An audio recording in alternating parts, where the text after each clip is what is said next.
हाँ जी, नमस्कार मित्रों। कैसे हो आप लोग? पढ़ाई कैसे चल रही है आपकी? घर पे पढ़ते हो ना? देखो, ये सबसे अच्छा सिस्टम है नमस्कार करने का, हाथ जोड़कर। अभी अपनी मोदी जी ने तो वो कौन है, इटली की प्रधानमंत्री, उनको भी ये सिखा दिया। लेडीज हैं जो, उन मेलोडी हैं, जो भी है, उनको भी सिखा दिया ये। तो इसका प्रचार तो विदेशों में भी हो रहा है, तो इस पर हंसने की जरूरत नहीं है, इस पर तो खुश होना, गर्व करना चाहिए। हाँ जी, ऑनलाइन स्टूडेंट वालों को भी मेरा नमस्कार। देखो, अभी आप पढ़ने जा रहे हो दुनिया का सबसे सरल सब्जेक्ट, राजस्थान की कला संस्कृति। भाई, पश्चिमी देशों में जो हाई हेलो करने का तरीका है, एक दूसरे को किस करते हैं, वो करते हैं, उसकी बजाय तो ये अच्छा है ना। हाँ, अपने भारत की संस्कृति। हाँ जी, अभी ये सरल सब्जेक्ट आप पढ़ने जा रहे हो, दुनिया का सबसे सरल सब्जेक्ट। इस सब्जेक्ट में कंटिन्यू एक टॉपिक चल रहा था, राजस्थान के प्रमुख दुर्ग। राजस्थान के प्रमुख दुर्ग, बहुत ही सरल टॉपिक, और इतना सरल टॉपिक जिसको आसानी से याद किया जा सकता है, और हर स्टूडेंट इस टॉपिक के बारे में नॉलेज रखता है। हर स्टूडेंट, शायद अधिकांश पॉइंट आप इसके बारे में जानते भी हैं, मैं तो केवल रिवीजन करा रहा हूँ यहाँ पर। अभी विगत क्लास में हमने एक दुर्ग को पढ़ाना प्रारंभ किया था। ये संयोग ही है, ये संयोग ही है कि हम लगातार दुर्गों को पढ़ा रहे हैं, लेकिन कुछ क्लासों में हम जो दुर्ग पढ़ा रहे हैं उनमें से एक आध दुर्ग अधूरा रह जाता है। जैसे विगत क्लास में हमने प्रारंभ किया था, ध्यान से सुने, जोधपुर का किला पढ़ाना प्रारंभ किया था। जोधपुर का किला पढ़ाना प्रारंभ किया था, बड़ा सरल। जोधपुर का किला किस जिले में स्थित है, किस श्रेणी को बिलोंग करता है, और इसके निर्माता में किसका नाम आता है? राव जोधा। राव जोधा जोधपुर रियासत के राठौड़ वंश के एक बड़े प्रतापी शासक हुए हैं, जिनसे संबंधित क्वेश्चन आप इतिहास के तहत पहले ही पढ़ चुके हो। ठीक भाई, राव जोधा द्वारा निर्मित दुर्ग मेहरानगढ़ दुर्ग, जिसको और भी नाम दिए गए मयूर ध्वजगढ़, गढ़ चिंतामणि, चिड़िया टोक दुर्ग और कागमुखी दुर्ग, ये जानकारी मैं विगत क्लास में शेयर कर चुका हूँ। नेक्स्ट, इसमें ही मैंने बताया कि इस दुर्ग की जो नींव रखी गई, जैसा कि पहले प्राचीन समय में परंपरा होती थी कि भाई अगर कोई बड़ी बिल्डिंग, बड़ी इमारत बनाई जाए तो उसमें किसी की व्यक्ति की नींव में बलि दी जाती थी। इसी प्रक्रिया के तहत यहाँ बलि किसकी दी गई थी? राजिया भाभी की। ये बात विशेष ध्यान रखनी है कि राजिया भाभी की बलि दी गई। नेक्स्ट बात करें तो इस दुर्ग में कुछ तोपें भी हैं, जिनमें जो महत्वपूर्ण तोपें हैं उन तोपों का उल्लेख मैं कर चुका हूँ विगत क्लास में ही, जिसमें एक नाम आता है किलकिला, शंभुबाण, गजनी खां और भवानी। नेक्स्ट, इस दुर्ग के संदर्भ में रुडियार्ड किपलिंग ने, एक जाना पहचाना नाम रुडियार्ड किपलिंग, और रुडियार्ड किपलिंग जो कि जंगल बुक एक पुस्तक है उसके राइटर भी हैं, उन्होंने इस दुर्ग के संदर्भ में टिप्पणी की कि ऐसा लगता है कि इस दुर्ग का निर्माण परियों व फरिश्तों ने किया हो। देखो मित्रों, मैंने इसी से रिलेटेड एक क्वेश्चन और भी बताया था, और वो क्वेश्चन था कि रुडियार्ड किपलिंग ने राजस्थान के एक दुर्ग पर और टिप्पणी की, और वो बूंदी के दुर्ग पर की गई। उसके संदर्भ में रुडियार्ड किपलिंग ने कहा था कि ऐसा लगता है कि इसका निर्माण भूतों ने किया हो। ठीक भाई, भूतों प्रेतों ने किया हो, उसके संदर्भ में ये कहा था। यहाँ तक आप विगत क्लास में पढ़ चुके हो। इससे आगे पढ़ना है, और इससे आगे पढ़ने के तहत हम दुर्ग टॉपिक के अंतर्गत इस जोधपुर के किले की, आई मीन मेहरानगढ़ दुर्ग की और कोई जानकारियां हैं उनको आपसे शेयर करने जा रहे हैं, विशेष ध्यान देना। ठीक भाई, मेहरानगढ़ दुर्ग के संदर्भ में ही है, इससे रिलेटेड अन्य जानकारियां। इस दुर्ग के संदर्भ में कर्नल टोड ने भी टिप्पणी की।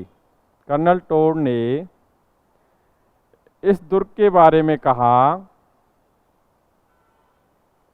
इस दुर्ग के बारे में कहा, ध्यान से सुनना, जोधा के बेटे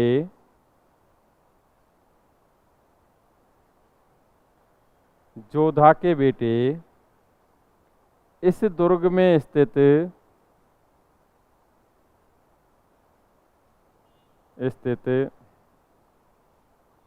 ध्यान से सुनना, अलग अलग टिप्पणियां आ रही हैं ये, इस दुर्ग में स्थित महल की खिड़कियों से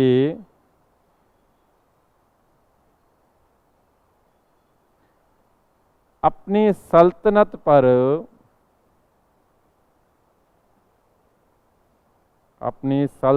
पर आधिपत्य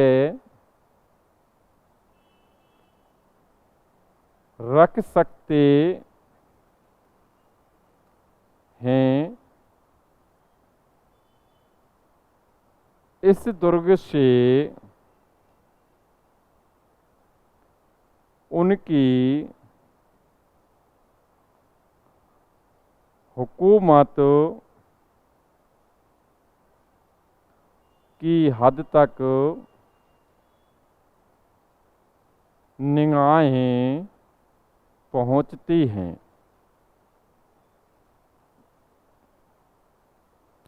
देखो ये टिप्पणी किसने की? कर्नल टोड ने। एक्चुअली आप जब दुर्ग पढ़ रहे हो, दुर्गों के संदर्भ में आप अबुल फजल की टिप्पणियाँ, रुडयार्ड की टिप्पणी, जैकलिन कैनेडी की, इधर कर्नल टोड की टिप्पणियाँ आप पढ़ते हो। अभी क्वेश्चंस कैसे बनते हैं इस संदर्भ में आपको मैंने पहले बताया कि किस दुर्ग के बारे में रुडयार्ड किपलिंग ने कहा कि इसका निर्माण परियों में फरिश्तों ने किया है, तो आंसर कौन सा आता है? मेहरानगढ़, ठीक है, जोधपुर का किला। इसी प्रकार कर्नल टोड ने इस दुर्ग के संदर्भ में ये टिप्पणी की, और साधारण सी टिप्पणी है, आप याद रख सकते हैं, क्योंकि इतनी बड़ी टिप्पणी शायद आपको किसी दुर्ग के संदर्भ में मिली नहीं होगी।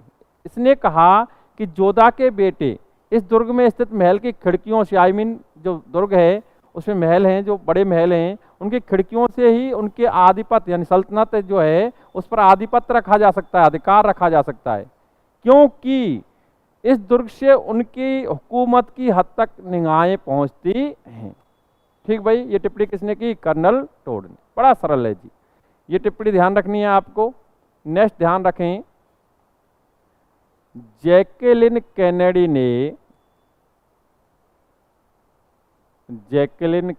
ने इस दुर्ग को दुनिया का 8वां अजूबा बताया। 8वां अजूबा बताया।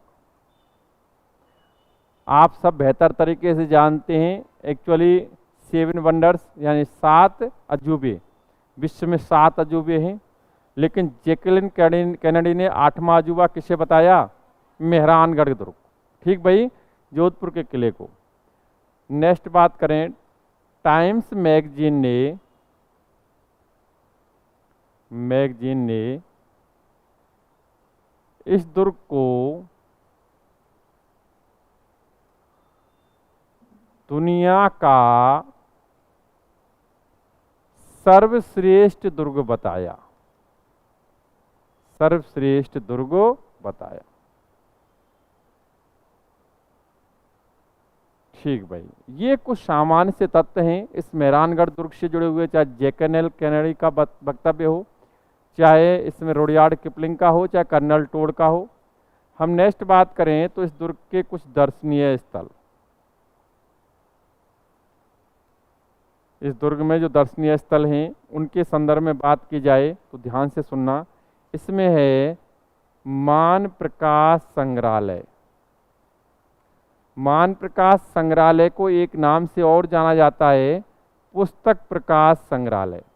ठीक भाई, नेक्स्ट बात करें हम, इसमें है चोखेलाभ महल, इस पर बहुत ही बेहतरीन भित्ति चित्रण है, मालदेव के द्वारा करवाया गया चोखेलाभ महल। इसमें है चामुंडा माता का मंदिर। चामुंडा माता का मंदिर, मेहरानगढ़ दुर्ग में चामुंडा माता का मंदिर है। ठीक भाई। नेक्स्ट देखो, चामुंडा माता जोधपुर के राठौड़ों की आराध्य देवी मानी जाती हैं। नेक्स्ट, नागडेची माता का मंदिर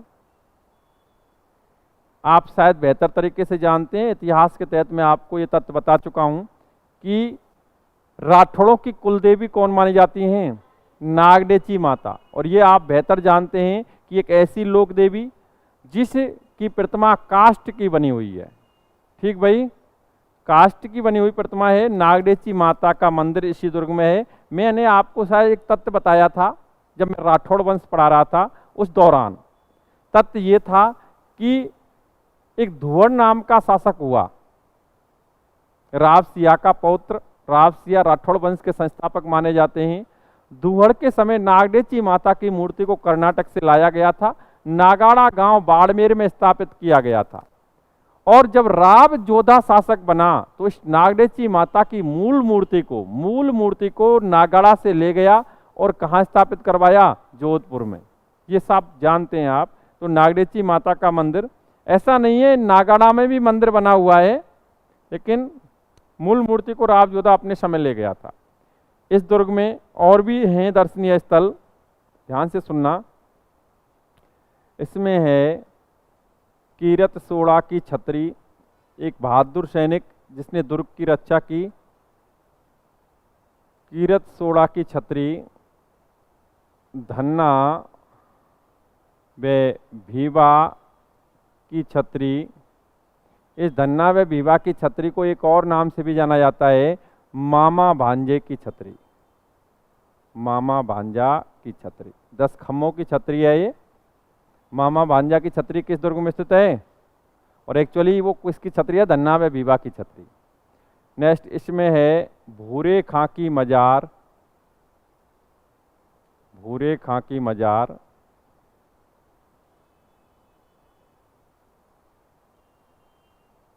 खां की मजार इसी दुर्ग में स्थित है। नेक्स्ट बात करें तो इसमें सिणगार चौकी, जहां ये सिणगार चौकी एक्चुअली किसने बनवाई? पता हो किसी को? सिणगार चौकी का निर्माण मालदेव के समय करवाया गया था शायद, मेरे हिसाब से। लेकिन ये ध्यान, इस सिणगार चौकी के संदर्भ में ये बताया जाता है कि इसके बाद इस स्थान पर राज तिलक भी होता था, राठौड़ जो शासक बनते थे। नेक्स्ट बात करें तो एक और नाम आता है मोती महल। मोती महल भी इसी में स्थित है। एक जसवंत थड़ा, जसवंत थड़ा जिसे मारवाड़ का ताजमहल कहा जाता है। एक्चुअली ये महल है, इसके संदर्भ में मैं जब राजस्थान के प्रमुख महल पढ़ाऊंगा तब भी इसका बड़ा उल्लेख करूंगा, विस्तृत जानकारी दूंगा। मारवाड़ का ताजमहल। ये कुछ दर्शनीय स्थल हैं इस दुर्ग के अंतर्गत आने वाले। अभी आप ध्यान से सुनेंगे क्योंकि अभी ये विगत क्लास का ही मैटर चल रहा था। मैंने जो विगत क्लास में जोधपुर का किला पढ़ाना प्रारंभ किया था, विगत क्लास में इसको कंप्लीट नहीं कर पाया था। अभी इसको मैंने यहाँ कंप्लीट किया है, इससे जुड़े हुए कुछ तत्वों से आपको अवगत करा दिया गया है। ठीक भाई, अभी इसको हम रिवाइज करें तो जोधपुर का किला मेहरानगढ़ दुर्ग किस जिले में स्थित है? जोधपुर। ये किस श्रेणी को बिलोंग करता है? ठीक भाई, गिरी श्रेणी को बिलोंग करता है। इसके निर्माता के रूप में किसका नाम पढ़ा जाता है? राव जोधा का। राव जोधा ने 1459 ईस्वी में 1459 में से बनाना प्रारंभ किया था, निर्माण प्रारंभ किया था। इसको अन्य नामों से भी जाना जाता है, इसे मेहरानगढ़, मयूर ध्वजगढ़, चिड़िया टोक दुर्ग, चिंतामणि गढ़ चिंतामणि दुर्ग, और इसके अलावा इसे कागमुखी दुर्ग के नाम से भी जाना। इस दुर्ग के संदर्भ में ये बताया जाता है कि रुडयार्ड किपलिंग ने इस दुर्ग पर कहा कि ऐसा लगता है कि इसका निर्माण परियों व फरिश्तों ने किया हो। जैकलिन कैनेडी ने इसे दुनिया का 8वां अजूबा बताया। टाइम्स मैगजीन ने इसे दुनिया का सर्वश्रेष्ठ दुर्ग बताया। इस दुर्ग में कुछ दर्शनीय स्थल हैं जिनका उल्लेख मैं विगत समय में अभी कर चुका हूँ। अभी आप नेक्स्ट पढ़ने जा रहे हो बिल्कुल नया, और वो है जैसलमेर का किला। बहुत ही रोचक तथ्य हैं इससे जुड़े हुए, एग्जाम्स में कई बार पूछे गए हैं, ध्यान से सुनना। जैसलमेर का किला। ठीक भाई, आप सभी बेहतर तरीके से जानते हो जैसलमेर का किला किस जिले में स्थित है? जैसलमेर में। अब सुनना, एक एक तत्व पर ध्यान देना। श्रेणी कौन सी? हाँ जी, धानवन या धानव श्रेणी। बात एक ही है। इस श्रेणी से तात्पर्य क्या है छोरे, क्या तात्पर्य है इससे? धानवन श्रेणी की डेफिनेशन क्या होती है? हाँ जी, ऐसा दुर्ग जिसके चारों ओर रेत के ऊंचे ऊंचे टीले स्थित हों। अर्थात जैसलमेर दुर्ग एक ऐसा दुर्ग है जिसके चारों ओर रेत के ऊंचे ऊंचे टीले बने हुए। अतः किस श्रेणी को बिलोंग करता है? धानवन या धानव श्रेणी को बिलोंग करता है। निर्माता का नाम यदि देखें तो ध्यान से सुनना, राव जैसल। भाटी शासक हुआ है राव जैसल भाटी। ठीक भाई, 1155 ईस्वी में इसका निर्माण करवाया गया। कब करवाया गया? 1155 ईस्वी में इसका निर्माण करवाया गया। इसके अन्य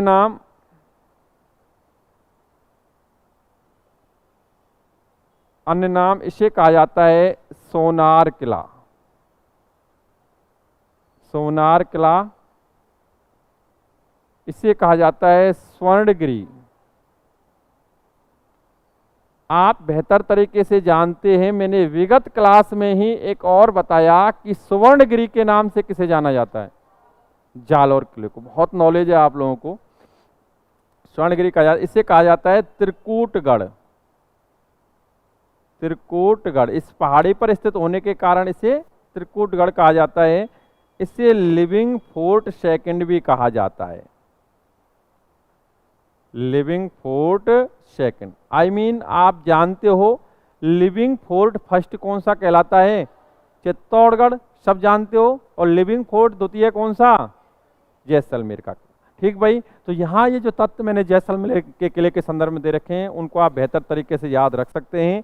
पहला, जैसलमेर का किला जैसलमेर जिले में स्थित है। यह दुर्ग यह धानवन श्रेणी को बिलोंग करता है। अर्थात इस दुर्ग के चारों ओर रेत के ऊंचे ऊंचे टीले स्थित हैं।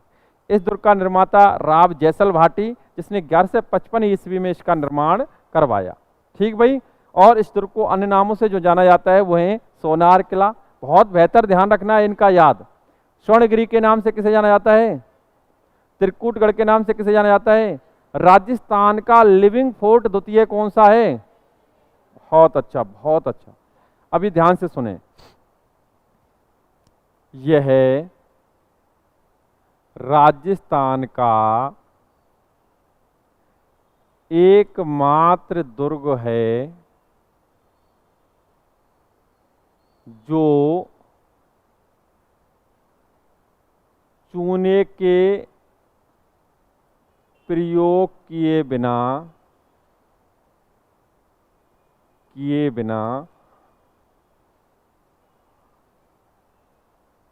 पत्थर पर पत्थर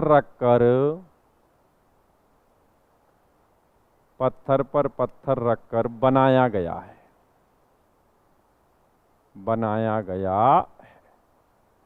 अर्थात कहने का मतलब क्या है कि इस दुर्ग के निर्माण में चूने का प्रयोग नहीं किया गया है। इस दुर्ग में जो निर्माण किया गया है वो पत्थर पर पत्थर रखकर बनाया गया है। इस प्रकार से पत्थर सेट किए गए हैं, उनमें शायद मेरे हिसाब से कीलों का उपयोग हो सकता है। अभी आप देखें, राम मंदिर निर्माण में भी इसी प्रक्रिया को अपनाया गया है। राम मंदिर में निर्माण में भी शायद मेरे हिसाब से चूने का प्रयोग नहीं किया गया है। लंबी उम्र होती है ऐसे निर्माणों की, बड़ी लंबी उम्र होती है। राजस्थान का एकमात्र दुर्ग है जिसमें चूने का प्रयोग किए बिना पत्थर पर पत्थर बना रख करके निर्माण किया गया है। इसी प्रकार का एक क्वेश्चन मैं पहले भी बता चुका हूं कि राजस्थान का एकमात्र दुर्ग जिसमें बिना नीम के, जिसकी बाउंड्री बनाई गई है, इसका परकोटा बनाया गया है, निर्माण किया गया है, वो कौन सा दुर्ग है? गागरोन का किला। इसमें नीम, क्योंकि नीम इसलिए नहीं खोदी गई क्योंकि वो स्वयं चट्टान पर बना हुआ है, कठोर चट्टान पर बना हुआ है। हाँ जी, इसमें खांचे बनाए जाते हैं। नेक्स्ट बात करते हैं हम। अबुल फजल ने इस दुर्ग के बारे में कहा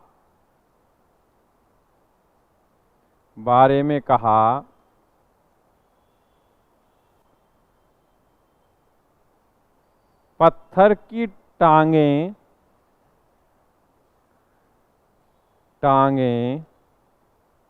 ही हमें यहाँ ले जा सकती हैं, ले जा सकती हैं। I mean, इसका कहने का मतलब क्या है? इसका कहने का मतलब ये है कि ये दुर्ग चारों ओर से रेत के टीलों से घिरा हुआ है, मरुस्थल से घिरा हुआ है। इस दुर्ग तक पहुंचने के लिए मजबूत टांगें होना जरूरी है। पत्थर की टांगों का मतलब सेंस क्या है? मजबूत टांगें। ठीक भाई, वो ही यहाँ पहुंच सकता है। ठीक भाई, नेक्स्ट देखें हम। अबुल फजल ने इस दुर्ग के संदर्भ में जो टिप्पणी की वो क्लियर है। नेक्स्ट, इस दुर्ग का परकोटा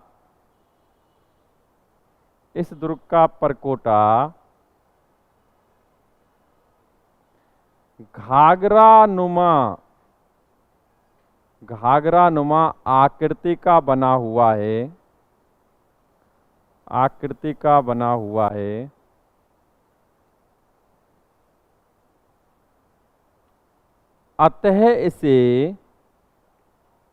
अतः इसे कमरकोट दुर्ग भी कहा जाता है।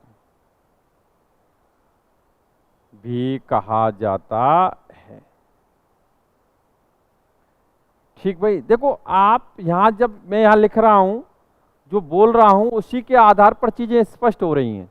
मैंने आपको फर्स्ट में बताया कि भाई राजस्थान का ऐसा दुर्ग है जिसमें चूने का प्रयोग नहीं किया गया जी, पत्थर पे पत्थर रख के बनाया गया है। कौन सा है? जैसलमेर का किला। नेक्स्ट बताया अबुल फजल ने इस दुर्ग के संदर्भ में क्या कहा कि पत्थर की टांगें ही हमें यहाँ ले जा सकती हैं। ठीक भाई, किस दुर्ग के संदर्भ में? जैसलमेर के किले के संदर्भ में, सोनार किले के संदर्भ में।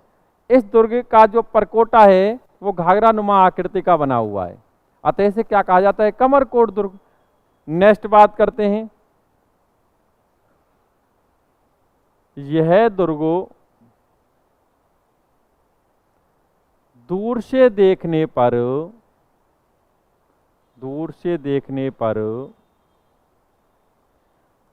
ऐसा प्रतीत होता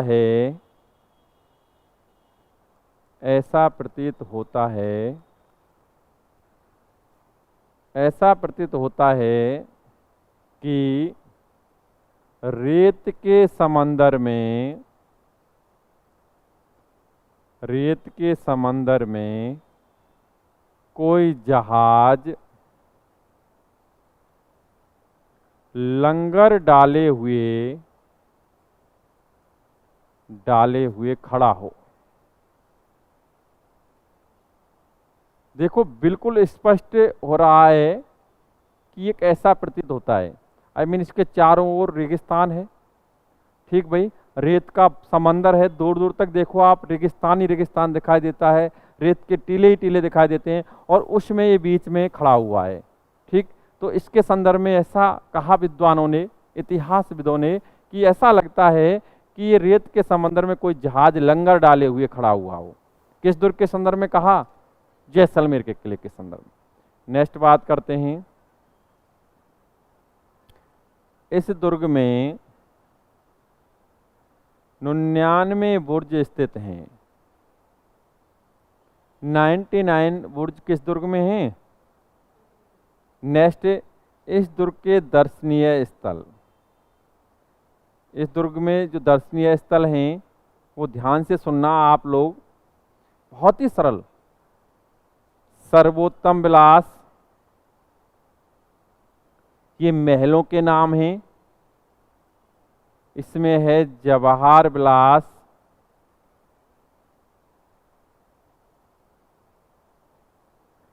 बादल विलास, इसमें बड़ा सरल है, बहुत ही सरल है। इसमें है जिनभद्र सूरी संग्रहालय। अच्छा, मैं आपसे एक क्वेश्चन पूछता हूं, बहुत ही सरल क्वेश्चन पूछता हूं, ज्यादा सरल क्वेश्चन।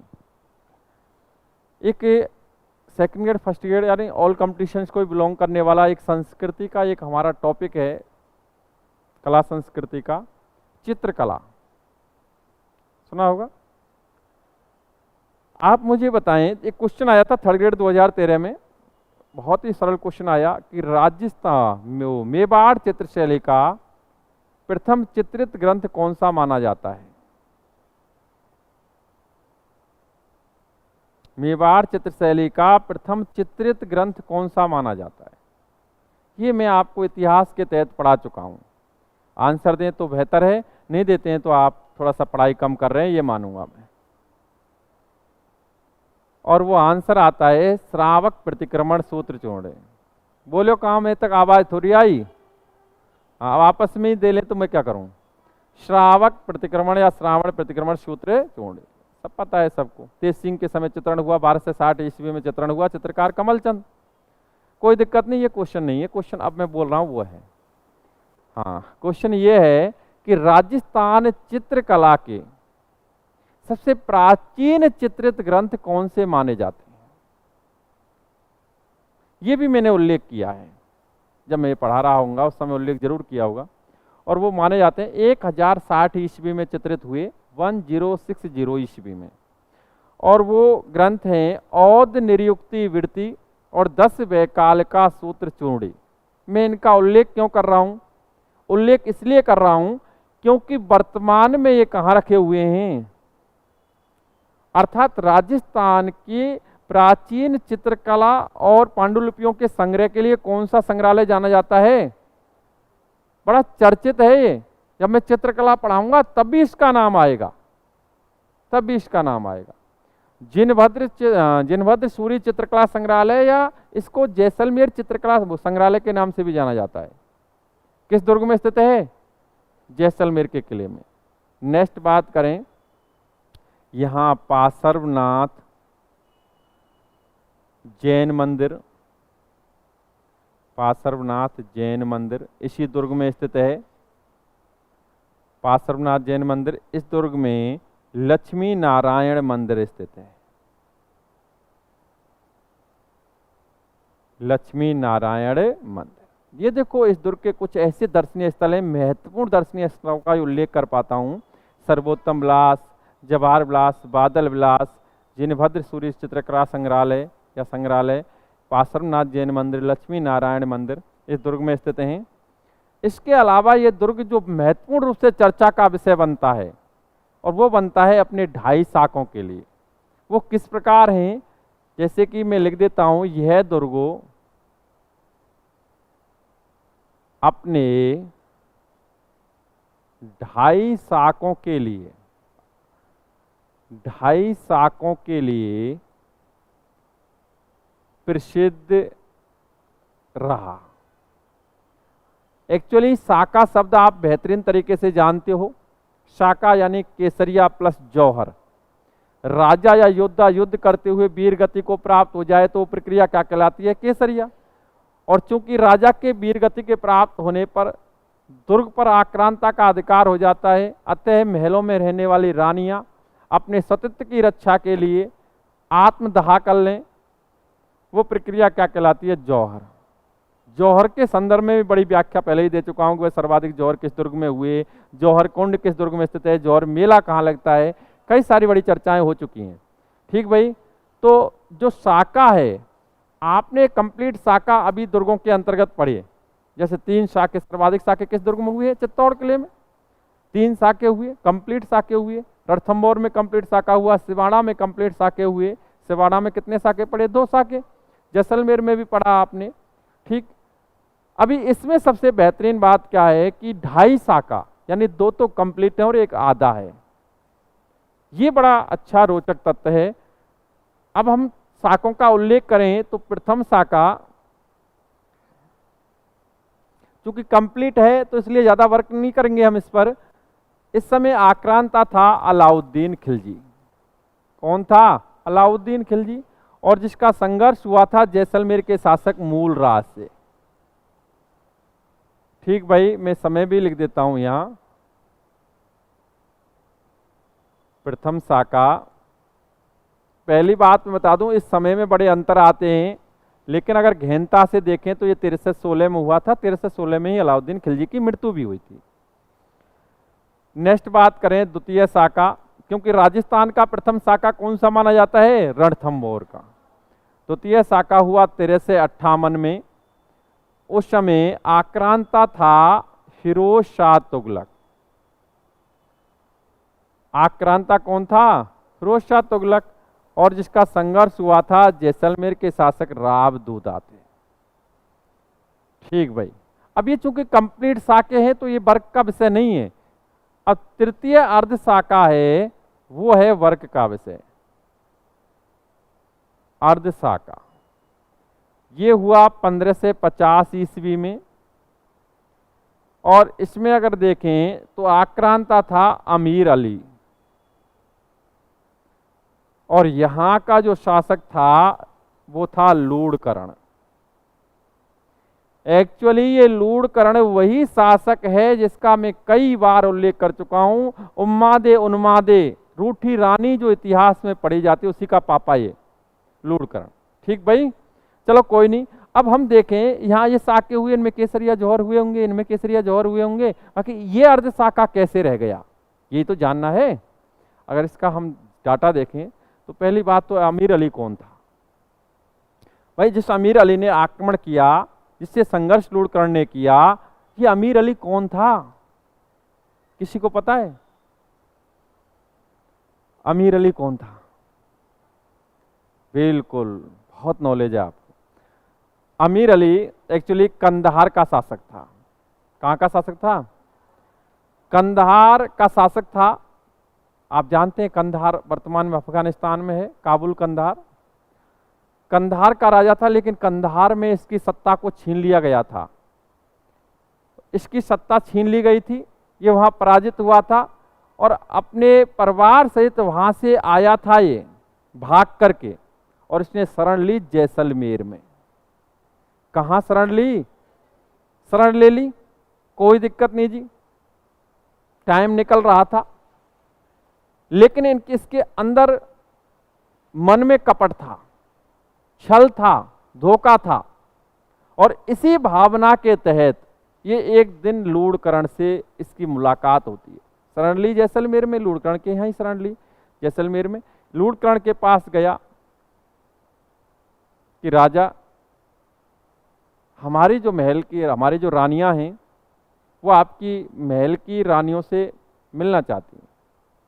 हमारी जो बेगम है, एक्चुअली अमीर अली मोहम्मदम मुस्लिम शासक था, तो इनकी बेगमें होती थी। और बेगमें, आपको बता दूं, मोहम्मदम्स में बहुपत्नी प्रथा प्रचलित है, तो बड़ी संख्या में बेगमें होती थी कि हमारी जो बेगमें हैं वो आपकी महल की रानियों से मिलना चाहती हैं, मिलेंगी, थोड़ा सा मन लग जाएगा इनका। लूणकरण के मन में कोई द्वेष नहीं था। उसने सोचा यार शरणार्थी बंदा है, निवेदन कर रहा है, ठीक है, इस बहाने से आएंगी, घूमेंगी, महल में थोड़ी रौनक बनी रहेगी। तो इसने कहा ओके, मिला लो। हाँ, बताया जाता है इसी क्रम में इस अमीर अली की जो बेगमें थीं वो पालकियों में एंट्री करने लगी। अब बेगमें एक तो थी नहीं, बहुत सारी पालकियां आ रही थीं। अब उन पालकियों में क्या था कि उन पालकियों में बेगमें नहीं थी, बेगमा थे, बेगमा उन पालकियों में सिपाही थे। और जो पालकी लाने वाले सामान्य व्यक्ति होते हैं, वो सामान्य व्यक्ति सामान्य वेशभूषा में सैनिक ही थे। बड़ी संख्या में पालकी दुर्ग के अंदर एंट्री कर गई, दुर्ग के द्वार लगा दिए गए। अचानक से उनमें से सैनिक निकल आए और एक संघर्ष अनायास अचानक प्रारंभ हो गया।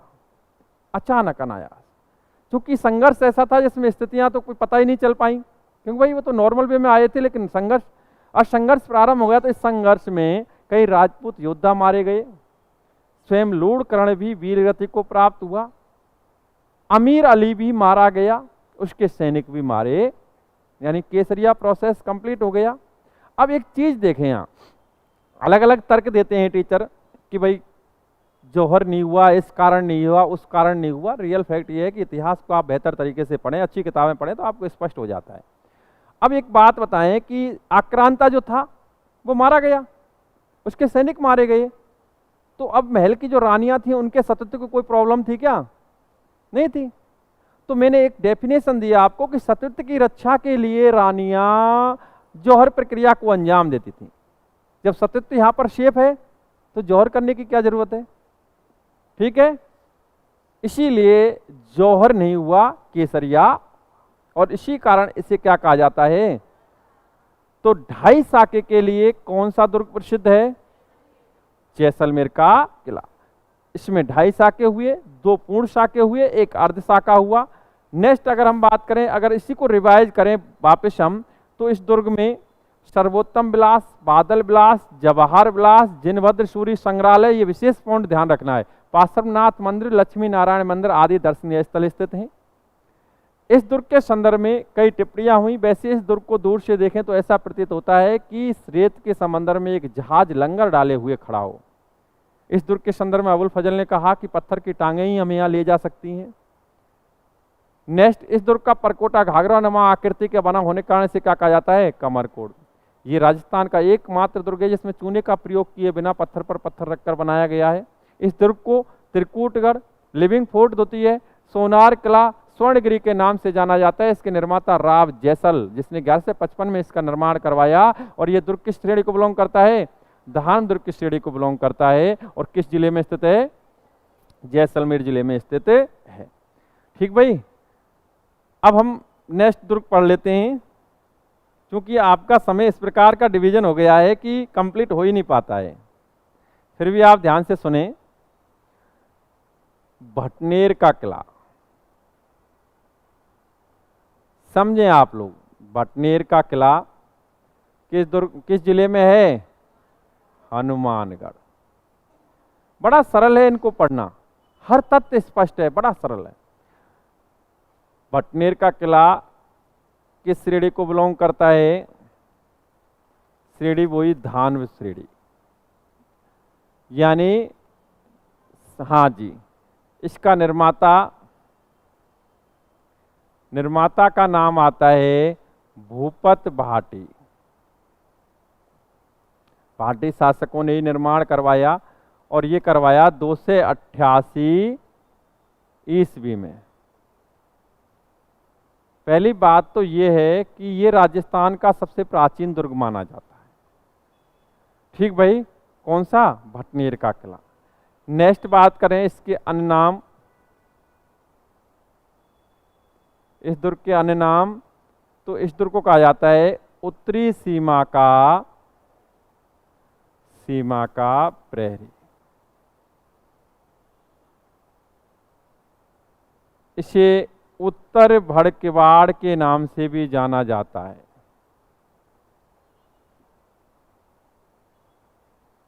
ये इसके अन्य नाम पढ़ने को मिलते हैं। उत्तर भड़किवाड़ किस दुर्ग को कहा जाता है? उत्तरी सीमा का प्रहरी किस दुर्ग को माना जाता है?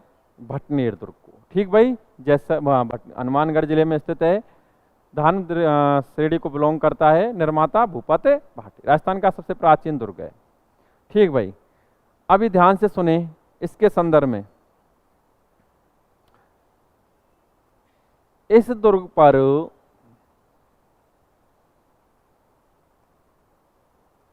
सर्वाधिक बाहरी या विदेशी आक्रमण हुए।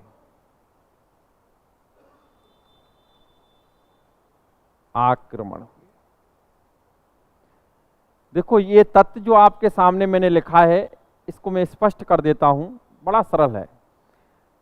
क्योंकि हमारे भारतवर्ष पर बड़ी संख्या में आक्रमण हुए और अधिकांश जो आक्रमण हुए, अधिकांश क्या है, अधिकांश से भी अधिकांश आक्रमण हुए वो मध्य एशिया से आक्रांत आते थे। आप पूरा अवलोकन कर लो। और मध्य एशिया से आते थे और जाना कहाँ होता था? दिल्ली। और जब जाते तो रास्ते में पड़ता था कौन सा? भटनेर। अब जो जाता वही ठोक जाता नहीं, जो जाता वही आक्रमण कर जाता। हाँ, कोई दिक्कत नहीं, आप अपनी भाषा सही बोल रहे हो। भरतपुर में तो यही बोला जाता है, लेकिन सही है। हाँ जी, आक्रमण कर देता। तो मेरा कहने का मतलब, अब ये पता है आपको, इस पर तैमूर लंग का आक्रमण हुआ। वो तैमूर लंग यहाँ इधर रास्ते से गुजरा था, तो तैमूर लंग ने भी इस पर टिप्पणी की थी। लेकिन आपको एक तथ्य और बता देता हूँ कि एक ऐसा दुर्ग है ये, जिस दुर्ग पर जब तैमूर लंग के आने की सूचना मिली थी तो लोग इतने भयभीत हो गए थे। पुरुष तो पुरुष, स्त्रियां भी भयभीत हो गई थीं और मुस्लिम स्त्रियां भी भयभीत हो गई थीं। चलो वो स्वयं मोमडम था, लेकिन मुस्लिम स्त्रियां भी भयभीत हो गई थीं। इसीलिए उसके भय से यहाँ मुस्लिम स्त्रियों ने भी जौहर कर लिया था। राजस्थान का एक ऐसा दुर्ग जहां मुस्लिम स्त्रियों ने जौहर किया, हनुमानगढ़ का किला, भटनेर दुर्ग। ठीक, उस तैमूरलंग के आक्रमण या तैमूरलंग के घटनाक्रम का तो मैं उल्लेख कर दूंगा। विदेशी आक्रमण सर्वाधिक किस दुर्ग पर हुए, और सर्वाधिक देशी आक्रमण अजमेर के किले पर, आंतरिक या देशी आक्रमण हुए अजमेर के किले पर। इस दुर्ग पर 1805 ईस्वी में बीकानेर के शासक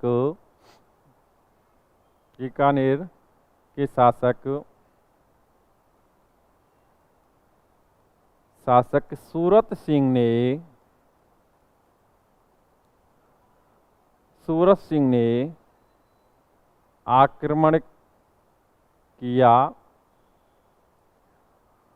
और मंगलवार को विजय प्राप्त की और इसे हनुमानगढ़ नाम दिया। एक्चुअली हनुमान की प्रतिमा भी यहाँ स्थापित करवाई गई थी, हनुमानगढ़ नाम दिया। तो हनुमानगढ़ नाम किसने दिया था, सूरत सिंह। लॉजिक क्लियर हो गया जी। नेक्स्ट बात करें, तैमूरलंग ने इस दुर्ग के बारे में कहा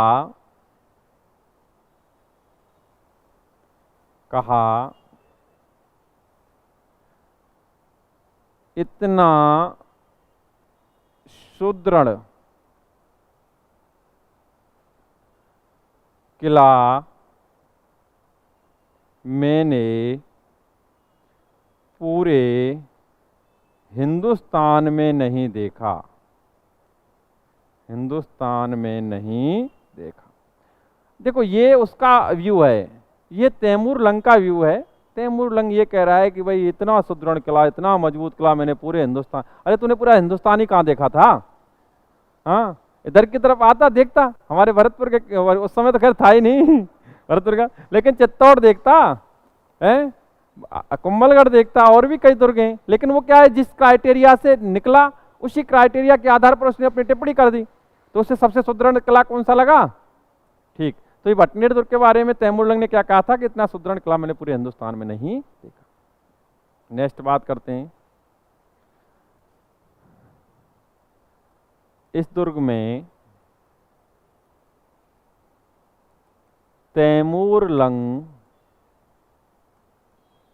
के आक्रमण के वैसे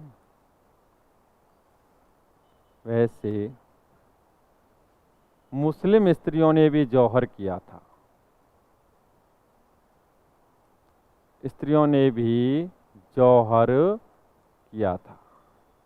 पहले ही आत्मदाह कर लिया, आने से पहले डर के मारे ही, बाकी कोई प्रक्रिया हुई नहीं थी, जौहर किया। हिंदू स्त्रियों के साथ साथ मुस्लिम स्त्रियों ने भी जौहर किया था। नेक्स्ट बात करें, इस दुर्ग, अच्छा मैं एक क्वेश्चन पूछता हूं आपसे, तभी इस पॉइंट को मैं नोट करूंगा। मैंने लोक देवता पढ़ाए, आप लोक देवताओं के संदर्भ में विस्तृत जानकारी आपने प्राप्त करी। मैंने एक क्वेश्चन पढ़ाया होगा उसमें कि राजस्थान के किस लोक देवता के मंदिर के मुख्य द्वार पर बिस्मिल्लाह अंकित है? गोगा जी के, ठीक, गोगा मेडी, बहुत नॉलेज। इस दुर्ग के मुख्य द्वार पर बिस्मिल्लाह अंकित है। वो तो मंदिर के संदर्भ में था, ये दुर्ग के संदर्भ में किस दुर्ग के मुख्य द्वार पर बिस्मिल्लाह अंकित है?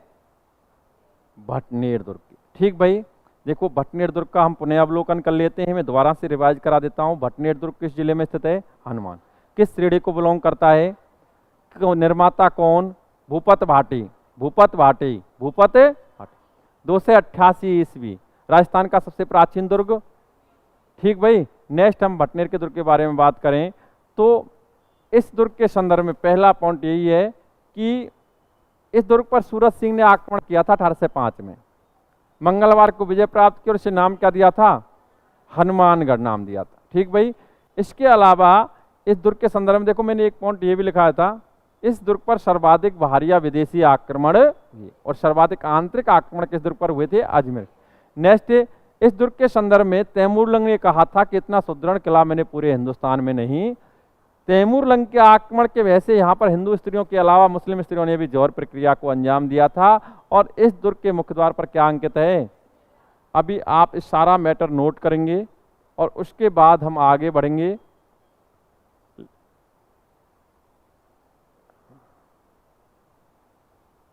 देखो ये सब आपके सामने लिखा हुआ है, ठीक भाई, इसको कंप्लीट नोट करेंगे आप। टाइम स्पीड से करना क्योंकि टाइम आपके पास है नहीं, 5 मिनट है, और ज़्यादा में कर लो आप, कोई दिक्कत नहीं है, करो आप नोट। अब क्या करें, टाइम हो ही जाता है।